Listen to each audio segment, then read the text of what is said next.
My name's John. You are in violation of the balance.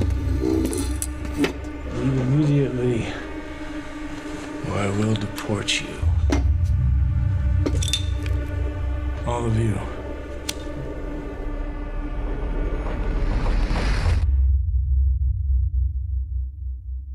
Go to hell.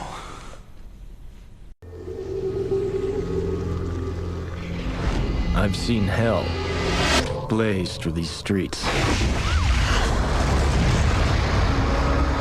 I walk between two worlds, our world and the underworld. Constantine.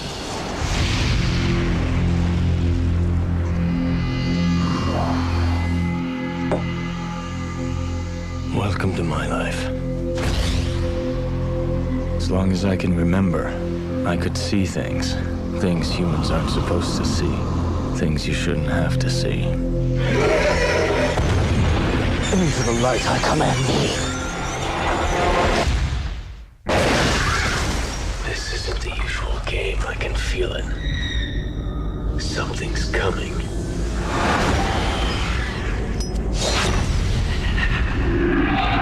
What if I told you that God and the devil made a wager for the souls of all mankind? I don't believe in the devil. You should. He believes in you. Shit is bananas. B-A-N-A-N-A-S. Shit is bananas. B-A-N-A-N-A-S. No, keep going with the bananas. Bananas. Shit is bananas. B-A-N-A-N-A-S.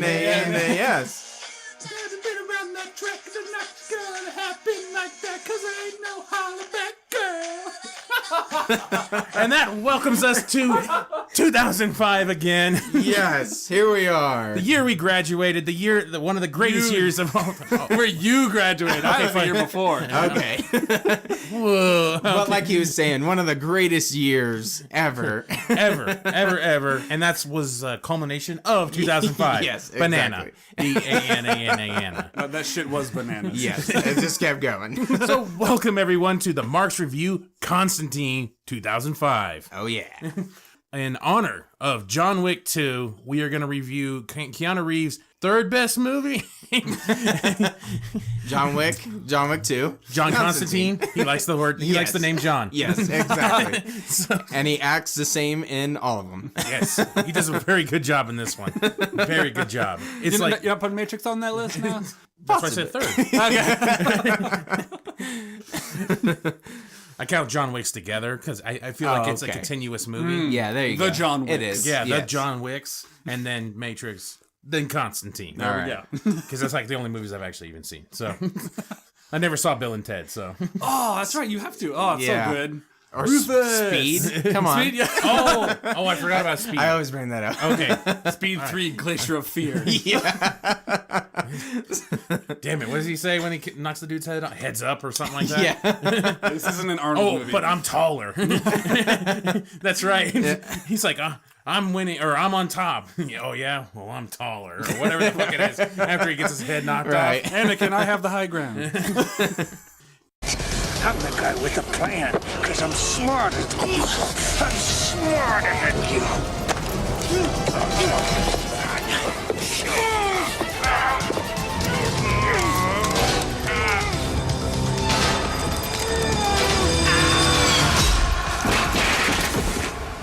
Yeah? Well, I'm taller. It was awesome. Anyway, so back to Constantine. We're here to review it. We have our guest. This is Marx and Friends. We have the Condiment King himself. Yes. The Nickster. All about mustard and ketchup. Oh, yeah. Fights crime that way. Absolutely. That's perfect. I relish the opportunity to do that. That'd be great to totally take someone out with a mustard. Burn the shit out of them. That stuff's potent as fuck. Seriously. My eyes. So we're going to throw in our plugs here. Make sure you check us out on YouTube at Comic Movie Marks. Check out our podcast at Comic Movie Marks on iTunes and the Google Play Store. Type in Podcast Republic. Very easy to spell. Google Podcast Republic. Like if you don't know how to spell it, dictionary.com will fill that in for you. Whatever the hell happens.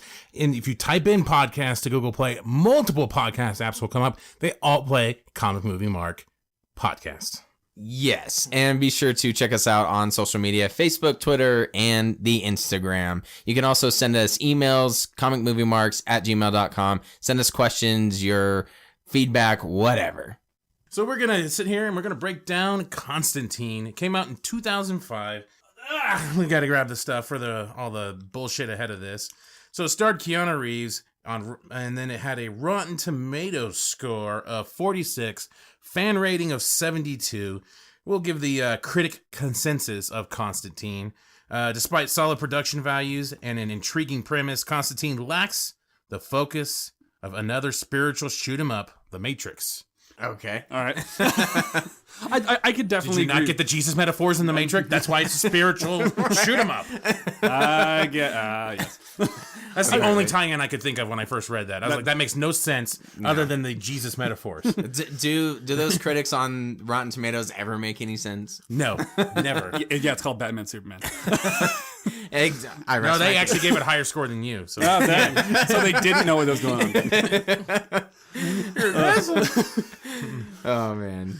I like some of the reviews for it on Rotten Tomatoes. One of the negative one blazes few new trails and bogs down in a confusing narrative muddle. Thank you, Brian Laurie of Top Critic Variety, whatever the fuck you are, Variety Magazine. Top Critic. Sorry, my bad. I forgot they get a little star next to their name, man. That should be a gold star just to make it feel good. Damn, Comic Movie Marks has to become a top critic. Fuck yeah, right. We'll have like a brown Seriously. shit emoji we'll have a shit emoji next to us. Maybe a green one. There we go. Create a new one. I'm not going to read anymore. We're here to review, not to read, damn it. Down with reading. Fahrenheit 451. Burn them all. Hey, that's a little too real right now. I don't think we need to do that. Oh, little dark. No, I got the light on. It's good in there, man. It's a very shitty light, but it's on. We'd like to add that this movie did make Matt's list of top underrated comic book movies ever. I would agree that. I would say that this is one of the movies that I think gets kind of brushed under the radar when it talks about comic movies. There's a lot in this movie to hold on to. It's not perfect, and I will talk about that later. But I think there's a lot in this movie that's like really work well. And and I think this one, because they were going to, if memory serves me right, they were going to make a sequel with Constantine and Papa Midnight. They were going to do it was going to be like a team up kind of movie that they were going to do after this. Buddy cop. Exactly. Mel Gibson. Exactly. Yeah. Blow up in a tub. Yeah, exactly. But because it didn't have such a big response as like a Spider-Man or things like that at the time, they didn't go forward with it. And that actually was kind of a disappointment on mine, because when I saw this movie, I really, really liked. Yeah. I liked it. I love Papa Midnight, which we'll get to probably in a bit. But I'm like, I want to see more. Mm-hmm. And when they didn't, it was like, oh, well, shit. Okay. Right. That was the end of it. So I actually just watched it recently, and thank God I did, as a memory refresher, because that was the first time I've seen it. Really? Yeah, I think I was getting it confused with some other movie. So it was Deuce Bigelow, Male Gigolo. Yeah, something that came out. Hiya, Deuce. Well, your 3 days are up, lover boy. So where's Antoine's black book? I've looked everywhere. Listen, punk, you are aiding and abetting a known criminal. Do the initials T and J mean anything to you? Turkey jizz? You better show some respect, or I'm gonna rip that little pleasure-giving tongue of yours right out of your head. One more thing. I was at the precinct, and I really had to use the John. And it's pretty filthy in there, and I was in kind of a hurry. I didn't have enough time to use one of those, paper-ass gaskets. I was doing my business, and something splashed up on me, all over. What do you do in situations like that? You think I'll be all right? I think you're pretty safe. I better be.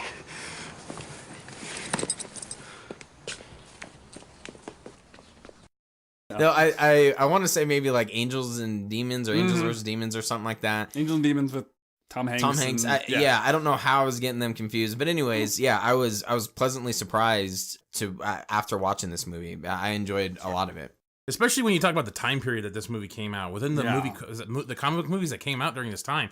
Everybody talks about the renaissance of comic book movies, but there was also kind of this mid 2000s drop, because this is also when we got X-Men Last Stand. We got the third Spider-Man. Yep. We got Superman Returns. Great movie. I will give Superman Returns a little bit more credit. Okay. Well, that's another day. Yes. If you like a superhero stalking the shit out of people, Yeah. yes, I'm fine with that. Yes, that's fine. You're so pretty. How did I meet my wife? I stared at her for hours. Yeah. I floated around outside. Does that mean you fell out of the tree? Is that what you Yeah, pretty much. fell out of the tree when you were looking through The DeLorean, yeah. Exactly. And then Michael J. Fox saved you. Damn, Yes. that's so rich. Oh, by the way, even though this is about Constantine, we brought Nick in, so we're gonna have this discussion now. Actually, since I just brought that up, him and I went on a trip recently, we talked about the dumbest things. But we were talking about I would Marty expect nothing less from the two of Typical. you. Thank you. We were talking about Marty McFly, and go ahead and give what you thought Marty McFly was in the beginning of Back to the Future in school. What, a loser? Yeah, you thought he was a loser. an Yeah. outcast. Okay. Yeah. I was Marty like, McFly. I couldn't remember where we were going with this. Yeah. That to me, and not as much as his dad. This is a great Constantine review, but not as much as his dad. But I thought he was a loser. He was just kind of a standalone. He showed up to work late. His only friend, for crying out loud, was an old guy. So to me, I thought he was a loser. He did have a hot girlfriend. And Sure. Matt argued the other side. This was an argument, by the way. This is what we argue about. This is the most intense I've ever seen him. No, he's a loser. Other than Batman versus Superman getting a 1. But I digress. No, you just got depressed when that happened. That's true. Genuinely hurt. I don't know. I think, I guess if I just kind of thinking about it, it's been a while since I've seen the first Back to the Future, but I'd probably go more on the loser side myself, I think, because he doesn't do a lot at school, and he gets in trouble at school, and Yeah. but That's the cool kids, then. Think about it. Breakfast Club, all that shit. That's the cool kids. hangs out with a failed inventor. Yes. I don't know if he's failed. We never know. He makes a pretty he cool. does. He makes a pretty cool amplifier speaker for him, Sure. and he's got a great. Why are names escaping me? What is that called in those contraptions? Something Berg. I keep wanting to say the Glutenberg. A Rube Goldberg. Rube Goldberg, yeah, Rube Goldberg system to feed his dog. And Oh, shit. yeah, okay. Yeah. I mean, come on, that's not failed. A wrestling Goldberg.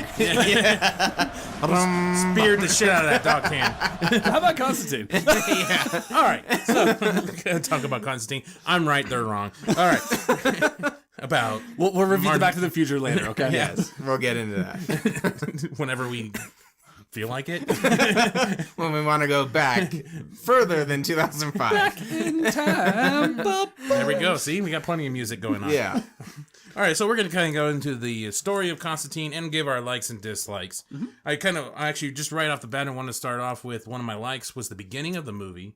Overall, I thought that it was really cool how they introduced the character as just being a badass exorcist. Yeah. Just knowing so much and just, he doesn't give a crap. Like he almost, I don't know if this is, everybody would call it the limitations of Keanu Reeves' acting, but I just think that's what he was meant to do. Yeah, absolutely. He specializes in it. And Yeah. he doesn't give a shit. He has no expression on his face. Yeah. So I thought that was one of the coolest parts of it, was that he just had none of expression. Right. Even after fighting a demon inside this girl's body and shit like that. Right. Yeah, he just comes back, starts lighting up, and just fucking goes with it. Immediately you get it goes to these guys in Mexico. The one guy, the floor breaks out, he reaches in, grabs a Nazi flag, which you don't really figure out why, and in it is I'm a assuming knife. they're saying the last big evil was Nazis. Okay. Yeah. Okay. That makes sense. Why it's in Mexico is a little confusing. Yeah. It should have been like way. Argentina. Yeah. Because that's where that's where it's Right. But I guess that's a long walk. Longer than Mexico. Yeah, a long taxi cab drive. Well, he stole the car because they show the flashbacks. So he steals the car and he's just driving and killing the cows and shit. Right. But that is one of the questions I have. If he walks by all the cows and they fall down, why was it when he was driving? Why aren't the people dying as he's going by them? Damn it. I don't know. Bullshit. That's true. Yeah. Inconsistency. Yeah. But anyways, the initial start of the movie was it was a pretty like, holy shit, we're going immediately, because he gets the knife. gets hit by the car, then pops right out. Was And awesome. yeah, I remember that because I saw this movie in the theater when it first came out, and I remember that first scene because everyone's like, "Oh, what's going on?" and it just gets plowed by the car, and everyone's like, "Holy shit!" Yeah, and then we're off and running. And then he just stands there and then jumps off and starts running. You're like, oh, we're doing this. Okay, that's rad. And then that car has no reason to be out there in the middle of nowhere going that fast. And that person is super dead. Whoever's inside, because the car bends around. Yeah, very, very, very dead. Well, if you are in the middle of nowhere, that's why he was going so fast. Oh yeah, of course. No cops or anything. It's Mexico. There's no cops anyway. What the fuck? True. I do not condone that. So yeah, and then I think the follow up scene is right into what you're talking about with Constantine himself, and you get the Catholic priest right away who's saying, I found one for you. So it's you're like, okay, this is something that the Catholic priest can't even exercise. He definitely exercise the demons. Well, he definitely can't exercise. Did you see what that motherfucker looked like? Holy shit. Oh, man. Yeah, so then it jumps into the part with Constantine, and you realize he is just a badass and knows what he's doing. I didn't realize Shia LaBeouf was in this movie. I totally forgot that he was in this film. Yeah, same here. Great character. As soon as he shows up, all I can think of is that song about Shia LaBeouf being a cannibal. And have you seen that? No. I need to show you that later. Okay. Just actual cannibal Shia LaBeouf. It's fantastic. You're walking in the woods. There's no one around and your phone is dead. Out of the corner of your eye, you spot him. Shia LaBeouf. He's following you, about 30 feet back. He gets down on all fours and breaks into a sprint. He's gaining on you. Shia LaBeouf. You're looking for your car, but you're all turned around. He's almost upon you now, and you can see there's blood on his face. My God, there's blood everywhere. Running for your life from Shia LaBeouf. He's brandishing a knife. It's Shia LaBeouf. Lurking in the shadows. Hollywood superstar Shia LaBeouf. Living in the woods, Shia LaBeouf. Killing for sport, Shia LaBeouf. Eating all the bodies. Actual cannibal Shia LaBeouf. But I will say, I think Shia LaBeouf's character was just enough screen time for him to not get annoying. Where it's like, Transformers, like way too much Shia LaBeouf. Okay? But in this, it's like he had just enough, like he was kind of that snarky kid. I think this would have been just after Holes. A couple years. Yeah, I mean, he had just got out of Disney Channel. He was still young enough to like still have that kind of time frame, but he wasn't as like tired as he would have been through the Transformers movies, because I don't think that the first Transformers movie didn't come out until like 2006 or 7. So I think it came out after this. Right. I think he was a decent character. Like, I didn't get tired of Shia LaBeouf. Like, really, like he was there just enough to offer support. Yeah, and be a little snarky, and that was about it. Okay, they even say, I almost said John Wick. John Constantine even says, like, your role is similar to a Robin, or what was it? There was another... Rocky to Bullwinkle. And... yeah, he had a couple references there. So you kind of get, like, okay, you're the sidekick type person. And what I liked about it is how he spoke really fast, said John 1,000 times within one sentence, and Constantine was a man of few words and he was very low energy, and so it was a really cool dynamic. The ending part, which by the way, spoilers and all of this, we always do spoiler reviews. His death was kind of not anticlimactic, but I was like, holy shit! Like, it was quick, and it kind of was like sad. Yeah, like it was it was. He finally was like, okay, I'm finally helping out, and then whoop. Yeah, and then dies. Like, and then wow. like reality kind of kicks in. Yeah, the cool part was you actually saw, because the entire movie, the Constantine really had no connection to him until his final, until the final scene. Yeah, where he has the one scene with Papa Midnight and him are talking. And then he has a scene where he's like he's forging the bullets, and the guy's like, oh, just let him have his turn, because he's obviously ready to go, and I think that was with Papa Midnight, right? Yep. Okay. Yep. Yeah. So he had, at that point, he finally they did a good job at showing Constantine just being annoyed with him, and then him finally saying, look, I can be valuable. And then, like you said, by the time he dies, you're like, holy shit, like he finally gets his turn. But there was a great line when Constantine says, it's not always like the books, or he says it's not like the books, right, John, or something like that, right before It's he not passes. always like the books, and then he dies. Yeah. So one of the problems I actually had with Constantine, like again, I really like this movie. There are a lot of characters that have very, very little presence, I guess. Like there's a lot of characters like I want to know more about. Yeah. Like I want to be more exposed to, which I think can be a good thing when it's like, oh hey, it can drive us to like want to pay more attention and do more. But when they're introduced and then kind of thrown away, it's like for example, Gavin Rossdale's character, the demon guy, Balthazar. Oh yeah, right. The guy with the coin. Right. Like he's in that movie for maybe 2 minutes, kills one of his friends, and then dies. Like that's like he didn't really serve much of an actual purpose other than kind of like a bridge, I guess. Well, and like, you get for me, I feel like I got the feeling of him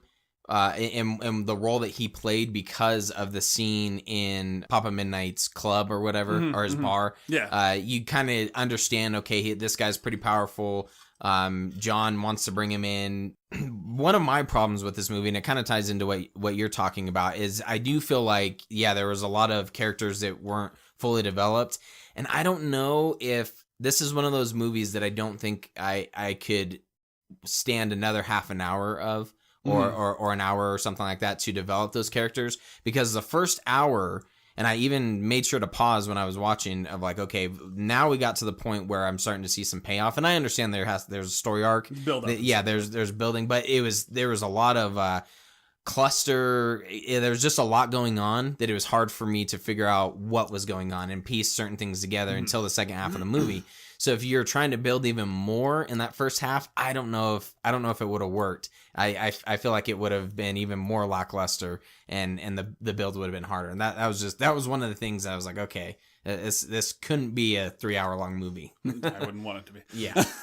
So one of the things, and I don't know why this is what I compared it to, but I actually compared this a lot to Doctor Strange.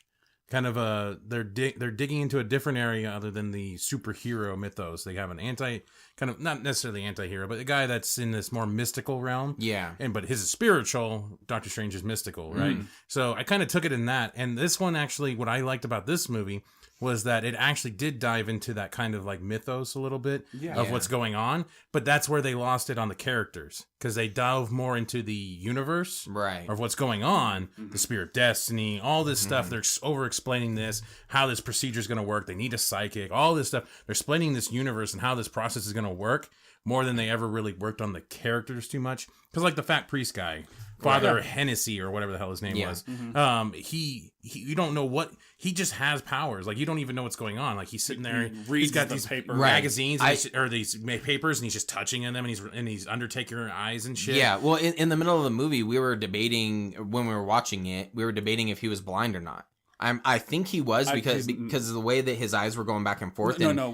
When he was talking, no, he's not blind in the movie, but when he's doing that stuff, he's kind of reading, and Constantine says it's like, because he takes the necklace off of him, the protection necklace, and says, "Read the ether," I think is what he says, and that's what I think. I don't know. I haven't read that much of Hellblazer, which is the comic series that Constantine's based off of.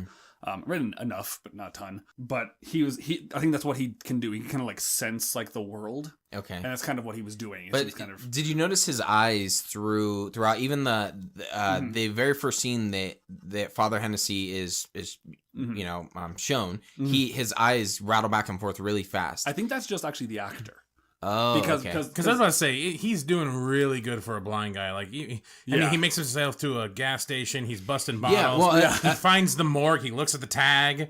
That's true. I just thought that was his power. Is that he could somehow, even though he was blind, he was blessed to be able to kind of know what, almost kind of like a Daredevil-esque. Yeah. Like, I know enough of what's going on around me to be able to move. That's kind of how I interpreted it. And if it's the actor, I think it's the actor. Because did you ever see Identity with John Cusack? Side note, watch it. Great film. Okay. I mean, great's the wrong word, but it's cool.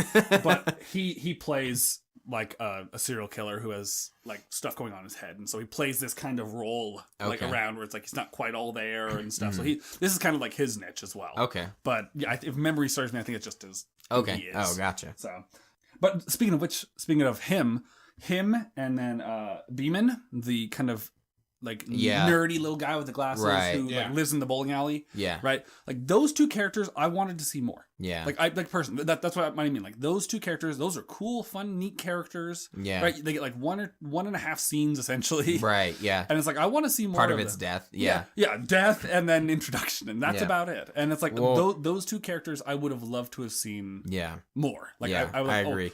Well, and to your point, the Gabriel girl who was the ancient one, half-breed. Yeah, she was just half-breed. Yeah. She was the ancient one, and the Last Airbender. On the Avatar. So, but her, I'm going to use a wrestling term. Her heel turn was very lackluster. That was one of the things, because in wrestling, heel turn means you're a good guy and then you turn to a bad guy, like a turncoat. Yeah, and so it was very lackluster for me, and I could tell it was supposed to be this surprise, and to me it wasn't. To me it was she kind of seemed like she was a bitch to begin with. And then all of a sudden she turns to be... Well, I think that's just because she hated Constantine. Yeah. He's a dick to everybody. Yeah, that's what made him so great for me. Right. Oh, yeah. No, it's awesome. But to Nick's point, there was no character development. So I was just kind of like, okay, that was not surprising to me at all. Oh, it was to me. Oh, yeah. Really? Okay. Wow. It totally caught me off. Wow. I didn't even see that coming. Yeah. Okay. Well, I was just like, all right, well, this is just someone that they're using. And then she gets punished by God, gets her wings chopped off, and now she's human. She's no longer a half-breed at the end. But it just her entire part seemed kind of random, and for me, her turning bad, I was like, all right, whatever. With that said, though, I think Tilda Swinton does a great job of playing someone who you're not quite sure like motivations. Yeah, like I mean, she did this, the Ancient One. She's the White Witch in Narnia movies. Oh yeah, that's right. She is someone who's like very like, I think, complicated as an individual. Like you can't quite read them just right. And so I think that's this was, I think, my first exposure to her was being Gabriel. And right. and I will say the two things, like before I rewatched this, because it's been a little while since I've seen this, like the two things I remembered very vividly were a couple scenes with John and her. Like right, those are the things that I remembered. Right. Like that, just like her presence, like standing in when she first is introduced and she's in front of the fireplace, and you just see the wings. The wings come out. Just kind of come out of nowhere. It's like, okay, so this is happening. Yeah. Like it's not just bad guys. There are good guys here too. Right.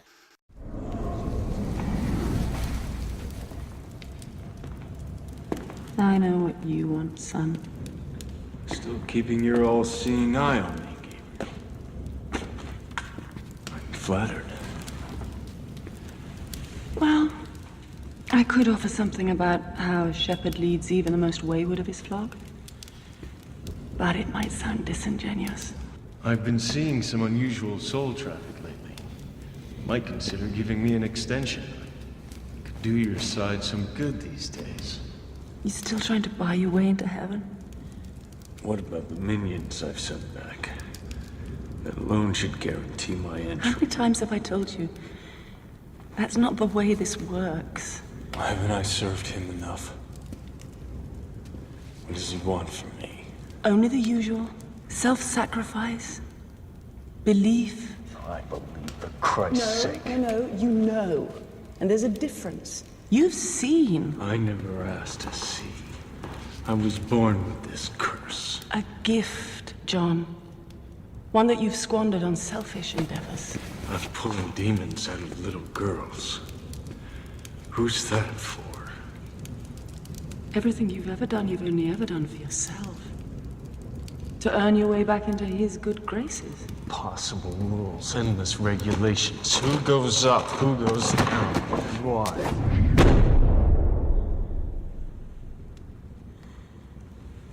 I don't even understand this. You're the one who should go to hell, half-breed. Why me, Gabriel? It's personal, isn't it? I didn't go to church enough, I didn't pray enough, I was $5 short in a collection plate. Why? You are going to die young because you smoked 30 cigarettes a day since you were 15. And you're going to go to hell because because of the life you took.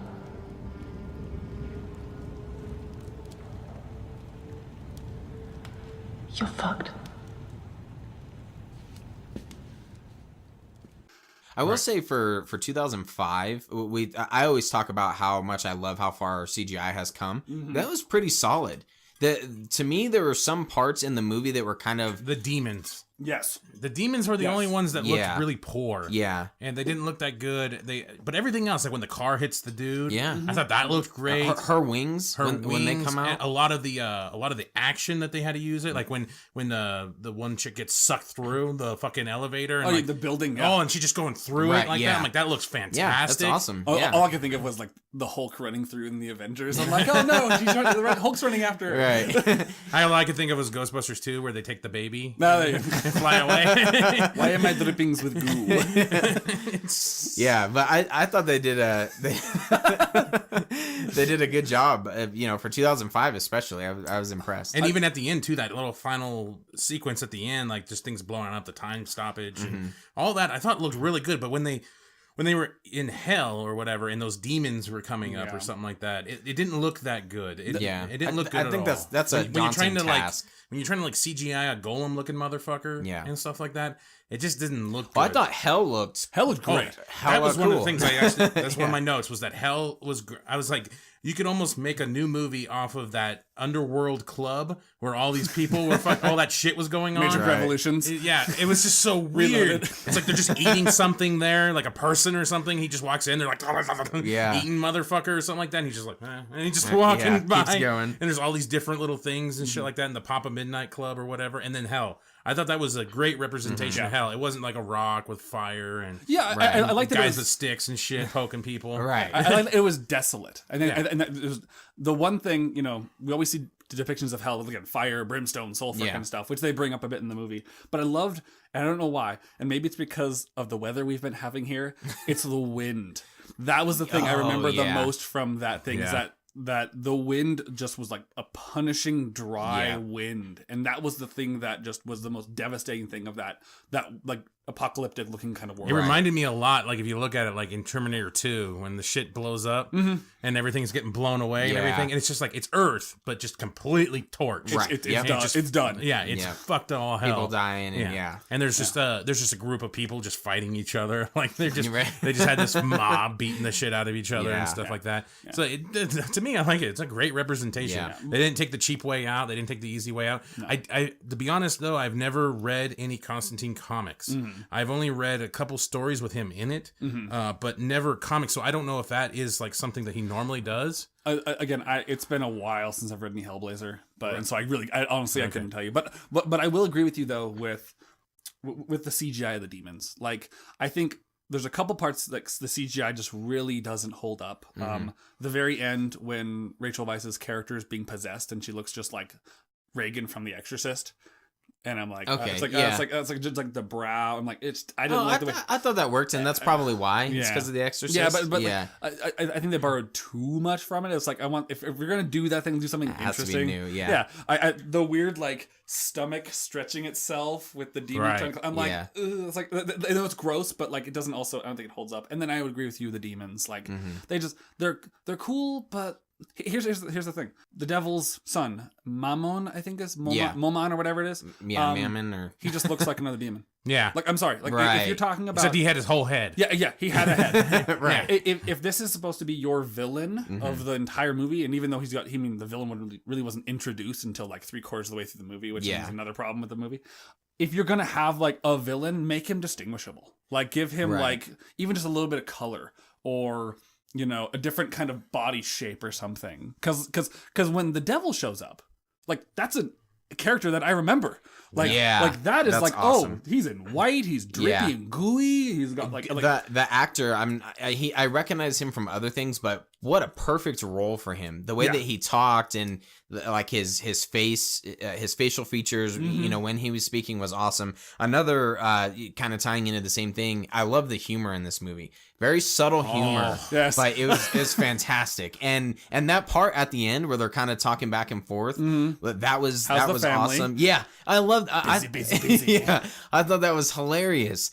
And then even the fact that he kind of gets his own of like, oh no, I'm gonna You don't get to live. cure your cancer, and no, you're gonna live. Oh, no, yeah, you don't get to die. After all of that, he finally sacrifices himself, and he's gonna go to heaven, and then the devil's like, nope. I'm a prick, and I want this and shit. I think that just added. That was hilarious. But one of the best parts of that, though, and even I've seen this movie multiple times, it still made me laugh. It caught me off guard. But when he's trying to drag him and he starts floating away, fucking Constantine flips him off. Yeah. He flips him off as he's getting floating away, and he's just like, that's fantastic. It was so fucking funny. It made me laugh. It's perfect. It was very subtle. A lot of the humor in this was very subtle, but hilarious. And like you said, the line of "How's the family?" Like, okay, can you point me in the right direction? He just points to the door. Yeah, it's like sure. Yeah, yeah. He's just a prick, and he, again, is like that's perfect for Keanu Reeves. Yeah. Lou, what took you so long? Hello, John.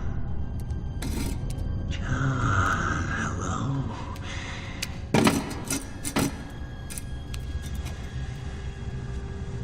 You're the one soul I would come up here to collect myself.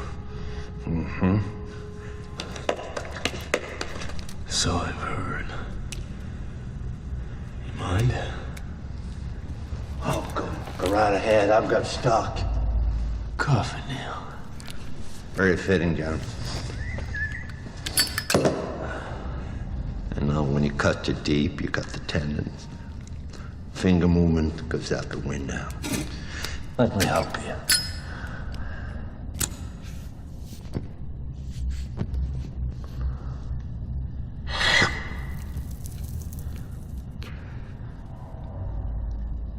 See?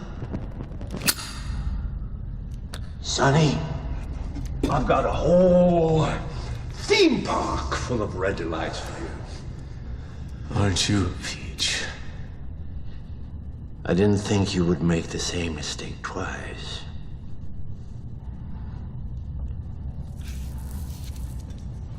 And you didn't. Did you? So how's the family? Family's doing just fine. Busy, busy, busy, busy. Need a vacation. Word is that kid of yours is a chip off the old block. Well, one does what one can. He's in the other room. Boys will be boys. With Gabriel. No accounting for taste, really.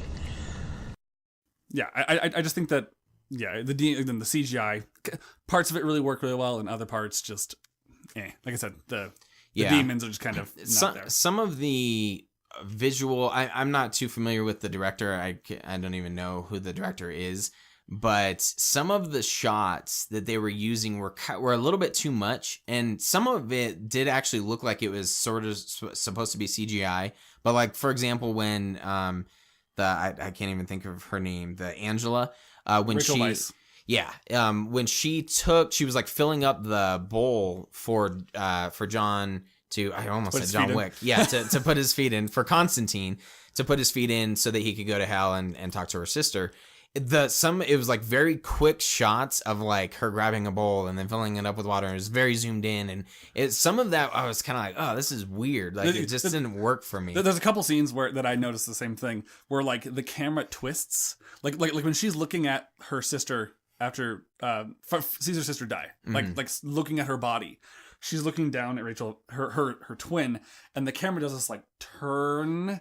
And it's just, I don't know why, but that specific shot just was like, this is weird. Yeah. Like, I get what it's doing, but it's just like... I guess it was supposed to be weird, and that was kind of the feel of the movie. I don't know. It was weird. I remember when I first saw this, because of the way they showed the sister's death scene and the way the camera was going back and forth, I was really confused because it was like during her, like it was supposedly a dream sequence for her. And that's how she was looking at it. And I was confused because you don't know they're twins. Exactly. Until much later. Yeah. So I'm like, wait, so what, again, that's a part of the... And you don't even know it's her sister. Like she's looking at this body that's dead on the ground. Which doesn't look like her. Yeah. I will say that. And it's like, all right, why are you so fucking sad? Right. That was like one of my big things when I first saw this. Like, I remember it took so long, and I was so confused for a while. Yeah. On what they were twins. Oh, okay. Right. Well, that was the problem. Again, going back to my problem with the first hour of the movie was there was a lot of that where I'm like, what the fuck is even going on? Who do all these supporting characters like? What is their role in this? So it's just kind of weird. And yeah, I agree with you. I was totally lost on that. Well, that's your fault. I'm supposed to fill it in, piece it together. Search. Well, you're supposed to watch it already, so you know the shit coming into it. I'm not even kidding. When I rewatched it now, it still was like, wait, is that her sister or is that her? Like, even now when I did know. Because the way they did it, they just kept making it look like it was her the whole time that jumped off the fucking thing because it was her dream sequence or something like that. So that's what was confusing me. Even now, after I've seen it, it still confused me. Yeah, so apparently she has the ability to see, she has premonition or She's whatever. She's a psychic of some sort, and yeah. They don't go too much into detail about that, which I Right. think they really should have if that was going to be a prevalent part of the movie. Yeah. That you need a psychic to get Memon to come over. And again, there was a lot of layers that just... Right. Yeah, here you go. Yeah. Again, I know the story, and it's still like, oh yeah, that's that. Oh, that's why? Oh, Yeah. okay, I was paying attention. Because I've Right. probably seen this movie like a dozen times, Yeah. and it's like... And oh, still yeah. it just It's like, oh kind yeah, of- that's what they said there. Yeah. Okay. I love some of the foreshadowing in this movie. They do a lot of foreshadowing in this movie. Yeah. Like it leads up to this next step. Even one thing I caught this time around that I didn't catch any of the other times I've ever seen the movie is Papa Midnight was talking to Constantine when he first talks to him. And he's like, oh, it's Lucifer. It's been said that he'll come up for you. And you're one of the only ones that he'll ever Come up personally to collect. He's like, yeah, I've heard that too. And then he does it even into the movie. Yeah, because I've always wondered at the end, I'm like, how does he know for sure that motherfucker's going to come? Like, all he knows, he could just go right down. And Yeah. But I actually, that's the first time I actually caught that he says that he's the one guy that he'll come up for. I love how Constantine calls him Lou. Like as if they're old buddies. Oh, hey Lou, how's it going? He tries to light the lighter with his cut wrists. He's like, "Pho, Yeah. pho." It's like tendons go a little. You went too deep. Yeah. The way he talks, he's Yeah. like, you cut the tendons. Here, let me light that for you. Just moving the lighter around. Just being a dick. Just looking at him. It's like, it's really, I'm dead and you're still causing Right. trouble. That was great. Again, I'm going to kind of go back to this, but some people anyway, talked about like in Doctor Strange, that the ending was clever, that it was different. I think this is the ultimate clever ending. Yeah. Because it wasn't Constantine just gearing back up, arming up, and just running in to go save the day or something like that. Because he killed himself. He sacrificed himself, sliced his wrists, and then he convinces Lucifer to basically save the day. It's fucking fantastic. Yeah, pretty much. And just how the whole interaction, how he just, every point, soon as he comes into that movie is so fucking awesome. Yeah. Because he's the way we've just been talking about, the back and forth. Sorry. The back and forth they have with the conversations, it's fantastic. And then when he finally goes in the other room, he just blows the door up, doesn't even try to open it. Walking through. Just blowing shit up. He sees it, moves the woman out of the way from getting stabbed by the spear. Right. And then Tilton Swinton's character, Gabriel, just is like, you know what, for him, I'm going to spite thee. And she goes to punch him and just stops short. And he's like, oh, someone's not backing you up anymore. Yeah. And he just like opens his hand and her shit just ignites, Yeah. you know? She just goes flying. It just looks awesome. And I don't know if it was practical or CGI, but just like she hits the water just fucking blows up. It really showed like in like 2 minutes, shows how powerful this dude is and just like wrecks shit. Yeah. Sends his kid down to hell, just fucking. I think that's actually one of the cool things about this movie too, is that Constantine isn't powered. He's not strong. He's not these like mythical beasts like the demons and the angels and God and devil and all stuff. He's just a guy who knows stuff. Right. And I think that's what makes this character really interesting, is that he's going up against these hugely powerful, way better than him people, and he's just like, I got a gun and I got some trinkets and stuff that I can throw at you, and but ultimately it's just a guy. Right. And I think that's what I think makes the ending so interesting, is that it is a fight of like super powerful beings with Gabriel and the devil, and he's just kind of sitting there like, oh, you guys do your thing. Yeah. You guys, I'm gonna just lay here. My arms hurt a little bit, you know, just a little. Yeah. Well, so one of the things, I don't know if this was a plot hole, but he was shooting the demons with that cross gun, right? Mm-hmm. And then all of a sudden, when Gabriel wants him to shoot her, it's completely loaded again, and he like ran out. And my cousin is actually That's the one true, I did see who that. pointed this and like, it's like a revolver. okay, The casings stay in the gun, but the bullets fire. Okay, but he ran out. Is my point? Yeah, Gabriel didn't know that. She doesn't know. Oh, okay. It was just kind of a random. It's not loaded. It's just like a revolver pistol. Okay. A revolver, the casings stay. They just keep rotating around. Gotcha. And the bullet Okay. shoots. Yeah, You have to eject the casings. Okay, gotcha. Oh, well, maybe I didn't know that part, and it also seemed kind of weird because she's like, "Shoot me," but he ran out of bullets a long time ago. That's probably the reason why he didn't do it. Yeah. I'm not. No. She's like, "You're taking the high ground. You picked the higher powers, John." He's like, "Yeah, I'm out of ammo, bitch." Yeah. I'm not up on my cross gold shotgun paraphernalia. I don't apply to that magazine. Right. Hey, you got to buy those brass knucks from somewhere that have crosses on them.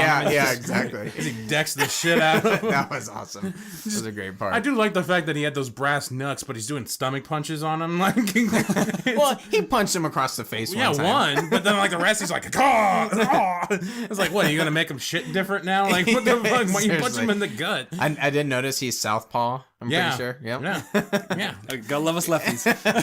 Because the first one comes straight across the left. That's where he loads it up on. Awesome. Well, I guess with brass knucks, even if it is your opposite hand, I think it's gonna hurt. Oh yeah. Especially one with little crosses. Yeah, I was gonna say for demons. But yeah, but you see, I'm like what Nick was talking about. There is some characters that are wasted.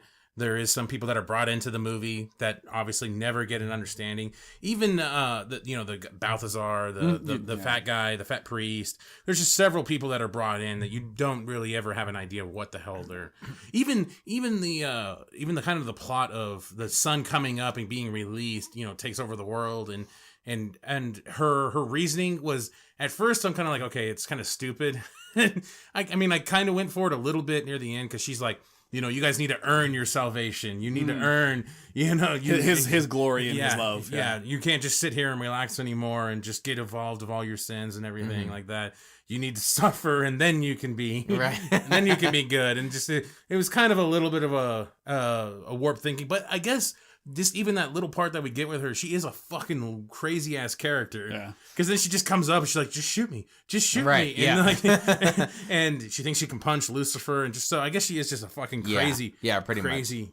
He calls her crazy too. I do love the punch at the end though, where he punches her and she just like pauses for a second and then grabs her mouth. Like this is the first time she's experienced pain. It's like pain, get used to it. Yeah. And she's like bleeding. And good old 2006 where you could just punch a chick right in the face. See, in Deadpool, it had to be a question. He's like, should I shoot you because you're a woman? Or is it sexist to shoot you or not? Like, it becomes so confusing. And he's cocking the gun back, about to blow her away. And then the one chick jumps, spider monkey!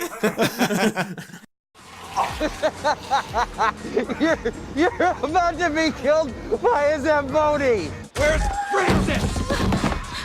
No, please. Oh, God. I'm so sorry. Oh, little spider monkey! Crazy ass cartel looking to kill, so click, click, boom! Where is Francis? While I'm dropping a deuce. This is confusing. Is it sexist to hit you? Is it more sexist to not hit you? I mean, the line gets real blurry. Oh, we can always bring in all different movies here on Come Movie Marks. That's what we do. I will say, though, I think my favorite character in this movie is Papa Midnight. I don't know why. Like, I just, like, every scene that he's in, like, I want more Papa Midnight. Right. Like, I want to see him, like he just sits there. He's like the quiet, like, neutral one who's going to just deal with everybody. And then when he does get pissed off at Constantine and just wraps his hand into Constantine. Oh, dude. Where he pins him to the wall and he's inside of him. It's like, oh, yeah. But then the retort afterwards when he does finally drop him, he's like, by the way, that's a $200 shirt. Yeah. Because he's got burn marks on him. Yeah, it was fantastic. Yeah, he had some great spots. And then when he's like praying and what's I think is Shia LaBeouf, is like Chaz or something. Yeah, like what are you doing? I'm he's praying like for you. He's like, oh, okay, and then Constantine's like, fuck Really? out of And here just or whatever. walks out. Yeah. And then he still prays. The Papa Midnight guy's like, oh, whatever. I'm still gonna do my Latin prayer, and yeah, it was pretty cool. Yeah, some of the comedy in this I thought was great too. I'm going to bring up more comedy in this, but there's the part where he's going to get her in touch with her psychic ability, and he puts her in the tub. And, and she's like, "So do I have to get fully undressed for this?" And he just stands there forever. Yeah, waits. I'm staring at her tits and shit, and kind of look back. And, I'm thinking. I'm thinking about it. Well, and she's getting all smart. Yeah, she's like, John. Okay. One of my favorite things about this movie, though, I will say this. This is one of the best things I loved about this film. When I saw it in the theater for the first time, there is no love story. Yeah, see, there is no. The movie ends. He goes to like they go to like do the kiss, but like he wraps his hands around her, and they hug or something, and then she walks away. There is no love story in here. It is very. I completely agree with you. There's certain movies. My wife is gonna stop watching movies with me because she wanted that to be. She's like, "Do you think they love each other right here?" And we watched Rambo together, the newest Rambo that came out in like 2009 or something. And the same thing. There's no love connection. It's pretty much a guy movie, you know. And not that women can't enjoy just straight action and shit, but yeah, it made me laugh. I'm like, okay. And she kind of got her own comeback at the end because she left him hanging, and the entire time he was like doing that fake hug or whatever, reaching around her. And again, the fact they were building up to it the whole movie, like there were so many like. I think there were like 3 or 4 separate times where they got really close, like they're gonna like hug or kiss, and it's like, necklace, right? Or I'm grabbing something behind you, yeah. Or it's like they tease it so well, and the very end, where you're like, okay, it's gonna happen here, yeah. And then they don't, yeah, and it's like, and it doesn't, yeah. That's so good. I like that. That was really good. well done. This movie I thought was great for the time period it came out. I think it was different than a lot of the other superhero movies that came out. I think it's greatly underrated, as we said in the beginning of this. It definitely deserves some spot on the comic book movie list of like one of those unique unknown properties that are just out there that, well, not necessarily unknown, but just people kind of shit on a little bit, like they just forget. Yeah, and it's just like people always tied in, well, Keanu Reeves, you know, woo. Like they always, you're right. Yeah, they always tie it into that. I'm like, no, he did a great job. It has a pretty decent story. Yeah, there's some lackluster stuff in it because the movie was under 2 hours. Could they filled it out a little bit? Maybe, I don't know. Yeah, it's debatable. Yeah, there's some things they could have spent a little bit more time showing him, spent him a little bit more time. Like she comes with him to do an exorcism somewhere, so she can see it more, and you could show more of his powers, and I think maybe Papa Midnight coming outside of his little club and doing some of these adventures with Constantine might have prolonged the story a little bit. Well, he could see with his own eyes what's going on. Yeah, like Nick said, that would have been awesome. I can't remember if we were recording or not recording at this point, but when you talked about a sequel, and those are things that they could have had in a sequel had they done it. And unfortunately, that didn't happen. So, but yeah, it's up in the air. I don't know if I could have gone. Most movies, I want more, and I don't know if I could have gone longer than 2 hours because the first hour was like, holy shit, and it took a while for the payoff. In my opinion. Man, I love the first hour because he's such a dick. It's so great. It is. The spider. He's so welcome great. to my world. And then like she's like even a dick to the spider. She's like, oh, leave the elevator. Hold on with the elevator. And he's like, just and then when she sees him again, she's like, oh, you're just an ass anywhere you go. Yeah, because he's like, first that. come, first serve. Yeah. Oh, I guess you're just a dick no matter where you are. And then they split at that point too. Yeah. One of the things I was a little bit surprised about actually was this movie was rated R. Like, I really didn't think it warranted an R at all. There's not really any blood. I think it's the violence. Yeah. I think probably the violence, and I mean, there's a bit of swearing, but I think dick, ass. I think they never say fuck. No. And they never say shit. They never do the big ones. Right. The big ones. Well, that's the ones that everybody cares about anyway. And even what is it? Guardians of the Galaxy has like ass or what do they say a lot? Oh, a bunch of jackasses. Right. I mean, even that one has a bunch of stuff in it. So I don't know. Yeah, it could have been borderline. I definitely think, like Nick said, it's what they're talking about. Maybe the demons and stuff. That's the lore, I guess, might influence that because too. the only thing that really gets fucked up are demons, and like it's either a bug demon or something like that. There's that bug demon or whatever he has. Because he has like a random crab. Yeah, I was about to say maybe he's the STD demon because he's got. If you have crabs that big, then you got real problems going on. So what other demons are you fucking down there? Holy shit! Other demons. only the demons really get fucked up, like when they get melted by the holy water and the sprinkler system and stuff like that. That was cool. So it's kind of like green. It's not people. So it's kind of weird to me. I really didn't think it warranted a rated R, but I don't know. Maybe it was borderline. Yeah. Really? Yeah. But borderline. They could have gone PG-13 on it, but I can understand like the demon talking about that, the kind of the exorcism. It's a Why little don't the bit. topics warrant a higher rating? Suicide. Yeah. That would be if we were going to be really honest on that would probably be the thing that would step over. I can see the that. violence could be up and down, the swearing could be up and down, but I almost guarantee I did the look suicide. I can't that's remember probably. the website, but I did look it up, and I read through some of the things because my cousin, who will be 12 in 2 months or in a month in March, and I did look it up to see what some of the ratings were, if it had nudity, and a lot of it, that's what it talked about was suicide,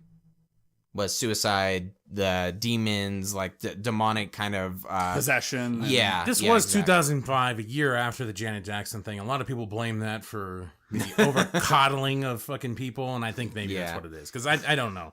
I just don't see it. I can, in this case, I could see an R rating. Yeah. But one of the things I did love about this movie, though, is that this blended, and I think this is something that we don't see a lot in comic movies right now, and even just at the time, was mixing of action and horror. Like you don't see a lot, like, because there's some scary shit in this movie. Yeah, like there's some stuff that like when it gets all dark, when they're on that street, and the lights are just going out, you don't even know what's going on, and he just lights that, and then the demons around, and then like you actually see hell, and then there's a lot of horror elements, the actual possession of the little girl at the beginning, right? And it feels like a horror movie, and so you don't see a lot of those mixed together in comic movies, and I think that's one of the things I really appreciate about this movie is that they were willing to go, I mean, not full horror where it's like, Cthulhu-y, monster-y, awful stuff, but enough that it can be like, okay, this is actually kind of spooky. Yeah, like this is like if I was a teenager watching this, because I would have been 18 or 19 when I saw this, if I at that time, you'd be like, wow, this is kind of intense. Like, that's a good part. Has some moments.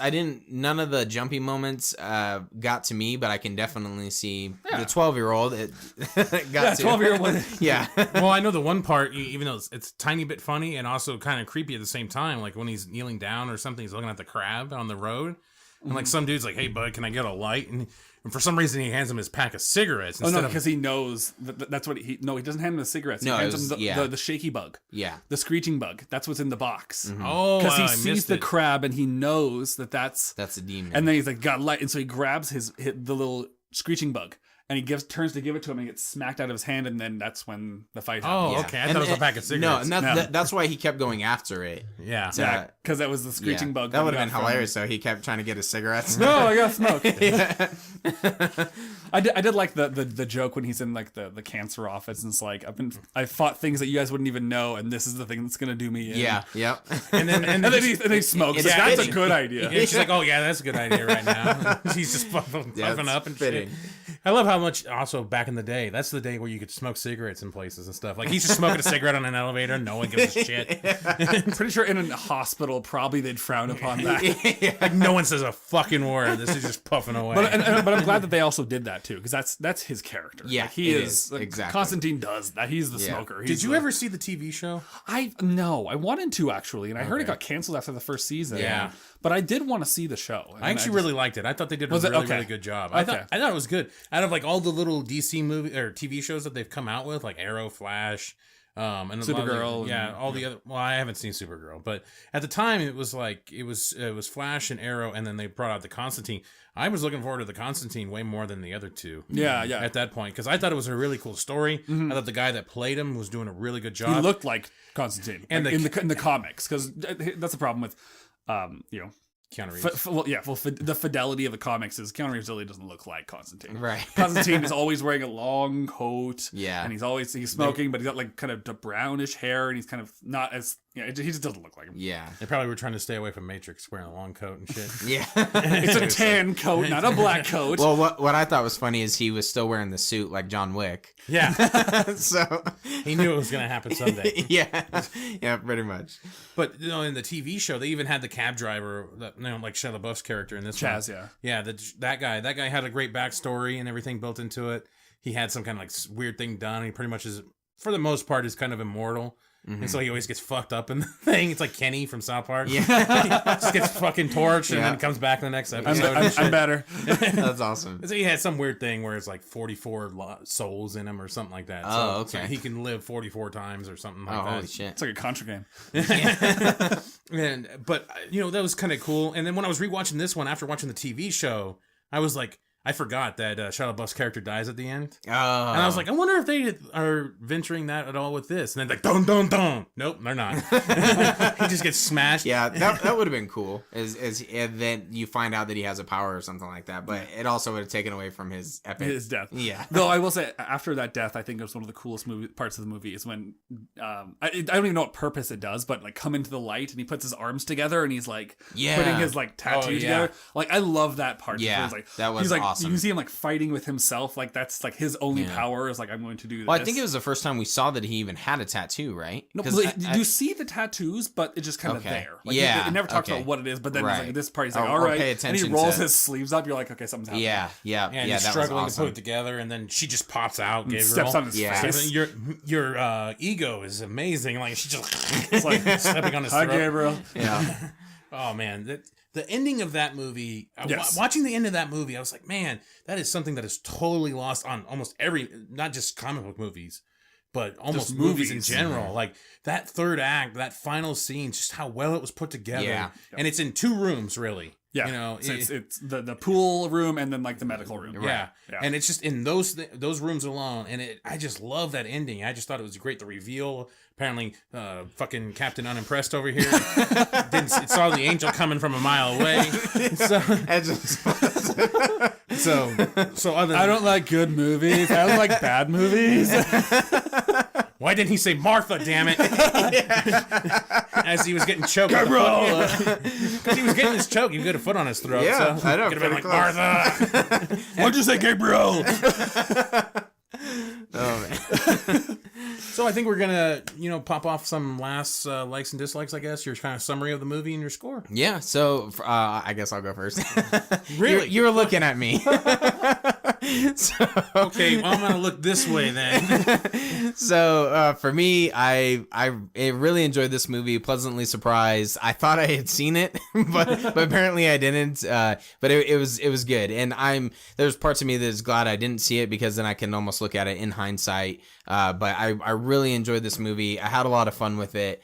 And yeah, I liked the humor, the action. It had some problems. Again, the first hour for me was kind of iffy. There's just a lot going on. I guess my brain isn't quick enough to keep up with. so it brought the movie down a little bit for me. Exactly. So my score is 3.3 marks out of 5. Boo. I'll go next then. Is yours 3.3 marks out of 5? Okay. No. You stole my number. Yeah. Now, again, kind of reiterate some of the things you just said. The action I thought was good. For the most part, the CG holds up. The demons, like we talked about, are a little sketchy. Mm-hmm. I don't know about if they could do a remastering. That's probably something they clean up, but they're not going to. I don't know why I even said that. But, I mean, it's definitely a concept in an area, and they built a great universe there. And they focused on the universe, not so much the characters, which, for me, I'm not too much of a character guy. I rather know about mythos and the universe and what's around it. I guess that's kind of what my problem with Doctor Strange was. This is my summary. Yeah. Okay. Oh, sorry. Calm down. I just wanted to say I agree with you. I thought that was a great point. A great analogy. Doctor Strange. Doctor Strange focused a little bit more on the characters. So another thing that I liked. Just kidding. Sorry. So I guess that's kind of where I'm at with things. It's this kind of, they built the universe around him, and then maybe the second one was going to do characters. Who knows? But if they ever were going to think about a second one.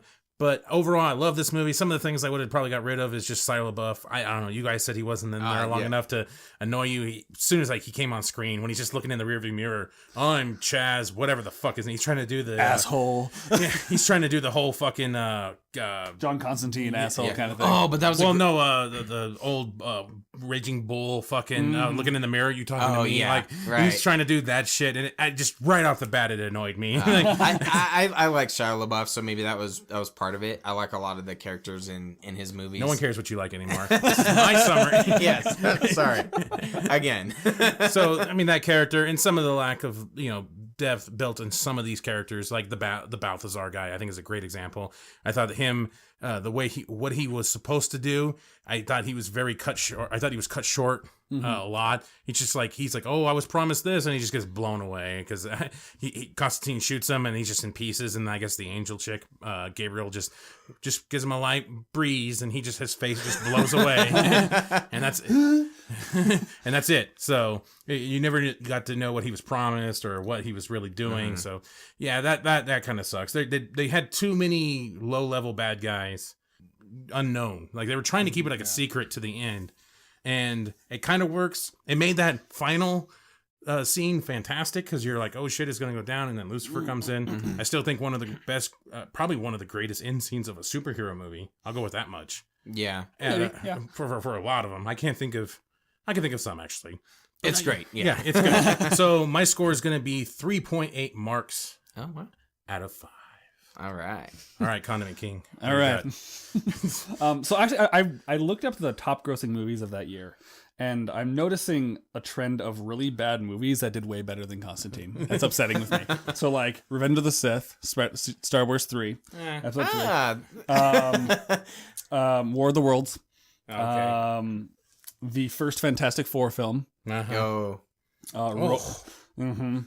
Cheaper by the Dozen, The Dukes of Hazzard, Ring 2. All of these did better than Constantine. Constantine was the 29th highest grossing film of the year. Wow. So I think that again, looking at the pedigree of the wonderful year that was, I mean, it also was, I mean, just like, wow. I mean, Batman Begins came out the year, so that was a good, that was good. That was the one comic book movie that I was trying to think of. Like, I'm pretty sure Batman Begins. Yeah, Batman Begins came out that year. But there's a lot of like garbage just of that year. And I think that's what made this movie kind of stick with me during that year when it did come out, when I did see it, because there was so much that was coming out. Because I think I was seeing a lot more movies in the theater at the time, and just nothing was grabbing me. Nothing was so good. And then when Constantine came out, it's like, okay, this is fresh. This is different. This has cool action. The CGI was pretty dang good. I mean, just overall, it was like, this is the movie that I was like, okay, yeah, I like this. When it came to the longevity, I think that it's had, because I mean, this is 12 years ago, it still, I think, holds up for the most part. I think, like I said, the CGI is a little rough. We kind of made a joke before we started recording about the music. There's the nightclub at Papa Midnight. It's very, very early 2000s kind of rock. Yeah. It's like, I mean, don't be wrong. I listened to that music at the time too. But it's like, it kind of dates it just a tiny bit. Yeah. But for the most part, it's not distracting. Yeah. Not. I'm jumping in on yours now too, but will you stop being so selfish, Shane? I know. I just want to talk a lot. I had a couple cups of coffee today. But I mean, and like the couple scenes like where he ends up transporting like 2 or 3 times where he goes to hell, with the feet in the bucket, where Rachel Weisz is in the tub. He's on the electric chair. Yeah. I mean, there's a lot. Not quite hell. He's like getting transported. He's like, yeah. Didn't explain the chair. No, but I thought it was cool. But he kept wanting to see it. Yeah. It's like, I need the chair. Are you ready? No. Exactly. So I mean, I liked those things. There was a lot that went on in the movie. I agree that I think that a lot of the characters I would have liked to have seen more. Not necessarily a 3-hour movie, but like if they were going to introduce them, I'd like them to have more of a presence than just death fodder, essentially. Right. Yeah. It could have. Yeah. Like I would like at the end, like have them all together or something. Or who knows? I don't know. But I will agree that the ending of this movie is fantastic. Like that final scene is just like with the devil and killing himself and Gabriel. It's just like that scene's fantastic. Yeah. Again, I think this movie holds up really well. I think that it has, like I said, I think that this is very much a good, like, I'll put on the background like all the time kind of movie. I'm not sure how often because this is like the first time I've sat down and actually watched it in probably 5 or 6 years. But I've watched it and had it on probably a few times between that. Right. So it's one of those like comfortable movies, I think, that can still have some really cool stuff in it. I mean, I think if I were to rate this, I'd probably give it like a 3.7 or so, 3.7 out of 5 marks, just because I think that there's still some stuff in it that are glaring. Like I said, it jumps around a lot, and there's not a lot happens in the sense. But I almost view that like not the Hobbit movies, but like the Hobbit book, where things just kind of happen and you kind of just enjoy those little experiences. Yeah. And so I'm totally okay with that mentality. But I think that I would agree with it. There are definitely some things that don't hold up entirely. But overall, I really like it. It's fun. It's good. And definitely underrated. I would say definitely, yeah. Again, considering that, determined. The Fantastic Four movie did better than that. And that thing's this hot pile of garbage. That explains why it didn't get a sequel. Constantine did. It was 29th, I think, of the year. And it's just like, crazy. It's just like, yeah, that's why. And I think it really deserves more spotlight than I think it gets. Absolutely. And now we get a Justice League Dark movie. And whatever else shit they can make up off the top of their head. I want to watch that. I like Constantine and Deadman and Swamp Thing. And Swamp Thing's going to be in the new Injustice. I love that. Yeah. I was so stoked to see that. Sorry, totally video game topic. We'll do something else. But just seeing Swamp Thing, I'm like, oh, Swamp Thing, yeah. Well, we talked about Back to the Future at the beginning of this, so I guess throwing in Injustice. And Hollaback Girl, apparently, too. Talk about dating us. No one wants to date us. Not even our wives. So I think that concludes. Any final thoughts? No. More Constantine. Yeah. Like, seriously, bring this shit back. Yeah. I hope they venture somewhere. Like, there is that talks of Justice League Dark, but which they would have to have Constantine. The helm of that. Yeah, definitely. So hopefully that happens. I don't know. I'm trying to think of the director that. Man, I can't think of his name. Who's the one that did Hellboy? Guillermo del Toro. Yeah. God, I would love Guillermo del Toro to do something with that. He was definitely the ones in talks for a Justice League Dark movie. Like, apparently he was already penning a script, and it was getting deep with it, but then they just put it back on the back burner, and like they don't, because DC don't know what the fuck they're doing. As we've talked before in our other... Yes. I mean, Justice League Dark it won't look as bad as Justice League, so that's all right. Oh. Wow. He just wants to step on your heart. I know. Would you like a little rip it out? Would you like a little aloe for that burn I just gave? Jesus Christ.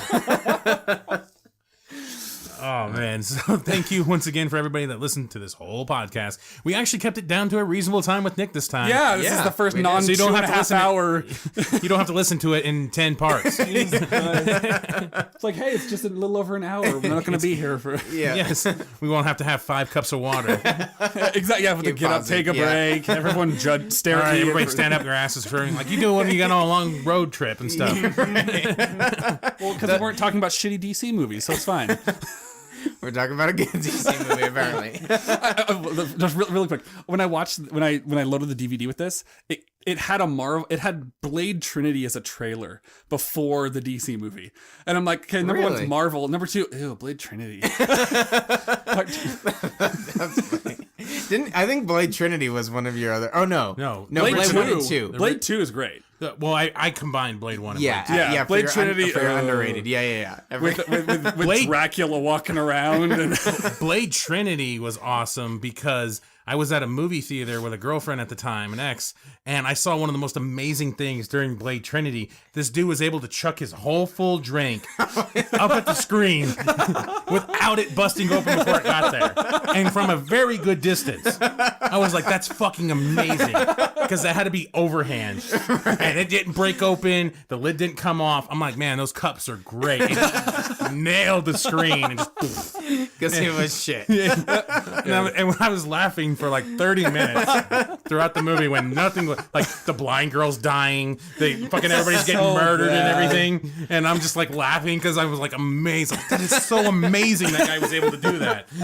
Oh my god. The best thing to come out of Blade Trinity, a friggin' Chuck soda cup. Oh man. All right, well, I kind of like Ryan Reynolds in that one. For that one part where they're interrogating. That was proto Deadpool, I guess. Yeah, well, because he's like, I ate a lot of garlic and I don't want to fart next year or something. Like, might kill him and shit.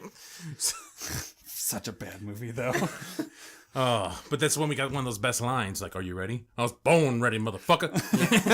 Yeah. So you got one good line out of all of it. So... Apparently, they're trying to. Marvel's trying to get him back to retake over Blade, bring Blade into the MCU. Yeah, I heard like it was gonna be maybe like a Netflix series, and he was supposed to be like a mentor. All I know is the fact that Wesley Snipes coming back right. and being out of jail and not having tax fraud or anything, being able to do something. I want to see more. Would be nice. More Yeah. Wesley Snipes. Other than Expendables. Yeah. 3. Good I never even good saw that movies one. again. Yeah, that was bad. Okay. That was really, really bad. You don't PG-13 a fucking Expendables movie. What the fuck is Seriously. wrong with you? It's just like Easy. I love how you get into the cussing as soon as you don't fucking PG, you fucks. you fucking don't. Though. It pisses me off. Like this shit's just getting to me. Like this PG-13 R shit is just driving me nuts. And you know what it is that fucking new Great Wall movie. I swear, man, it's driving me nuts with that fucking... Every time I listen to something on YouTube, there's a commercial for it. And it's like rated PG-13. Over and over again. PG-13. PG-13. Everything's fucking rated PG-13. Logan's not. Woo! God. Yeah. And I heard it earns its R. God. Oh, you can tell by the trailer. It's Wolverine. Yeah. You have to It have has an to R. be. But, I heard it's great. Yeah. We'll get into that. We'll get That'll that be our next time. review. I'll be there. Yes. Next time on... So thanks again for everybody that listened to this podcast. Make sure you check us out on YouTube at Comic Movie Marks. Make sure you like, share, and subscribe, or don't do anything at all because we're like we do on YouTube. Check us out. Make sure you check out our podcast on Comic Movie Marks on iTunes, or go into the goddamn Google Play Store. Look at Podcast Republic. Podcast Republic. Any podcast, type in podcast to Google Play. It will have Comic Movie Mark podcast. It is not that hard. Or just don't have an Android. It is not that fucking hard. There's like 15 fucking podcast apps that come up when you goddamn type in podcast on the Google Play Store. It's all you have to do, people. It's all you have to do. It's so simple. It's okay. Deep breaths. Can you tell people ask all the time, like, so how do I have an Android? How do I find this? Fuck yourself. Oh, man. Where's your part, bitch? Go. I'm just trying If you want to listen to Comic Movie Marks, please like and subscribe or comments. Yes, exactly. You can follow us on social media, Facebook, Twitter, Instagram. Getting a little bit better at updating them. I also include the links so you can find all of our podcasts, but only if you find them on iTunes, because they're iTunes links. Fuck you, Android, motherfucker. And you can also email us all of your questions, comments, concerns, bitches, gripes, groans, whatever, to comicmoviemarks@gmail.com. Yeah, and thank you, Nickster, for coming on. Condiment King himself. Absolutely. Yes. I'm gonna come up with some weird, obscure shit every time he comes on. Yeah, I'm gonna go as a Page Master, then a Nickster, The and the and Condiment King. Yeah. Yeah. I'm down. I gotta find other villains now, shitty villains from other. The Joker. Yeah. Whoa. Shots fired. Pew, pew, pew, pew. Because Jared Leto now is the fourth best Joker on in the movies now. Yes. After the Lego Batman. We're gonna get into that when we fucking do that review. Because the fact that people I like how you're gonna say take that a fucking shit, kids movie and you're like, I'm gonna fuck this shit. I'm gonna fuck this up. I'm gonna rape this. Sorry. Fucking, Edit that out. fucking Legos. I'll show them fucking Legos. Yeah. We're here to talk about the Care Bears. You know what I thought about Care Bears? They suck! My Little Ponies? Not bad. Rainbow Dash all the way. That's the only one I know. And Fluttershy and PewDiePie. Not PewDiePie. PewDiePie. In case I don't see ya. Good afternoon, good evening, and good night. Bye.